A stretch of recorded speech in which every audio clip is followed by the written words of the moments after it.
एक व्यापारी व्यापार करने के लिए एक शहर से दूसरे शहर जाता था। बीच में रेगिस्तान का कुछ इलाका पड़ता था। वह आदमी एक नेगेटिव सोच वाला था। हमेशा शिकायत करते रहता था कि मेरे पास ये नहीं है, मेरे पास वो नहीं है, इसकी कमी है, उसकी कमी है।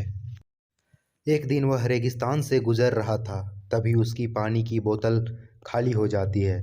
उसे बड़ी जोर की प्यास लगती है, लेकिन रेगिस्तान में पानी ना मिलने की वजह से उसे बहुत गुस्सा आता है और बोलता है कि कितना ख़राब जगह है, ना कोई पेड़, ना पानी, रास्ता भी लंबा है, रेगिस्तान पार करना पड़ता है।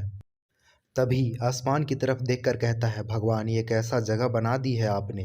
अगर मेरे पास बहुत सारा पानी होता, बहुत सारे साधन होते तो इस जगह पर हरियाली कर देता, बहुत सारा पेड़ लगा देता। वह आदमी ऊपर देखकर यह सब बात कर रहा था और ऐसा लग रहा था कि जैसे ऊपर वाले से जवाब का प्रतीक्षा कर रहा हो कि भगवान कुछ कर दे। अब चमत्कार हुआ कि वह जैसे ही नीचे देखा, उसे अपनी आंखों के सामने एक कुआं दिखाई दिया। वह पूरी तरह से घबरा गया, क्योंकि उसने कभी भी उस रेगिस्तान में कुआं नहीं देखा था। वह एक कुएं के पास पहुंचा और देखा कुआं पूरी तरह से पानी से भरा हुआ है, परंतु वह आदमी नेगेटिव सोच वाला था और हमेशा शिकायत करते रहता था। और फिर से आसमान की तरफ देखते हुए बोला, भगवान पानी से भरा कुआं तो दे दिया, लेकिन पानी निकालूंगा कैसे। तो इस बार जब वह नीचे देखा तो फिर से चमत्कार हुआ। उसके कुएं के पास रस्सी और बाल्टी दिखाई दी। आदमी फिर से ऊपर देखा और बोला, भगवान अब इस पानी को ले कैसे जाऊंगा। तभी उसको एहसास हुआ जैसे उसके पीछे कोई है, और वह पीछे मुड़कर देखा तो एक ऊँट खड़ा हुआ था।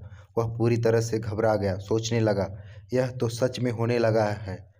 मैं बातों बात में कह तो दिया, अब मुझे यहाँ हरियाली करनी पड़ेगी और पेड़ लगाने की जिम्मेदारी लेनी पड़ेगी। आदमी को पानी से भरा हुआ कुआं मिल गया, बाल्टी और रस्सी मिल गई, पानी को ले जाने के लिए ऊँट भी मिल गया, सब कुछ मिल गया। अब वह आदमी सोच रहा था, मैं बातों बात में क्या बोल दिया, ये तो गड़बड़ हो गई। अब वह आदमी तेजी से भागने लगा। वह भाग रहा था, उस जिम्मेदारी से बच रहा था। तभी एक कागज उड़ते हुए आया और उसके शरीर से चिपक गया। उसने जब उस कागज को देखा तो उस पर लिखा हुआ था कि मैंने तुम्हें पानी दिया, कुआं दिया, रस्सी और बाल्टी दिया, पानी को ले जाने के लिए साधन दिया, फिर क्यों बचकर भाग रहे हो। उस आदमी को लगा, मेरे साथ पता नहीं क्या हो रहा है।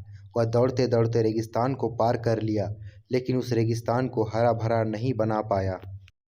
यह कहानी हमें सिखाती है, हम में से बहुत सारे लोग कहते हैं कि बड़े स्कूल में पढ़ लिया होता या बड़े कॉलेज में चला गया होता तो ये कर लेता, अगर मेरे पास बहुत सारा पैसा होता तो ये कर लेता, मेरा बॉस मेरा साथ नहीं देता, नहीं तो मैं पैसा नहीं क्या कर लेता। हम हमेशा शिकायत ढूंढते रहते हैं, अपनी जिम्मेदारी से बचकर भाग रहे होते हैं। यह कहानी हमें सिखाती है कि लाइफ में हम जो कुछ भी कर रहे हैं 100% जिम्मेदारी हमारी है। उस काम को बिना किसी शिकायत के पूरी करें तो दूसरा पर दोष देना, उसकी गलतियां बताना बंद कीजिए, अपनी गलतियों पर सुधार करना शुरू कीजिए।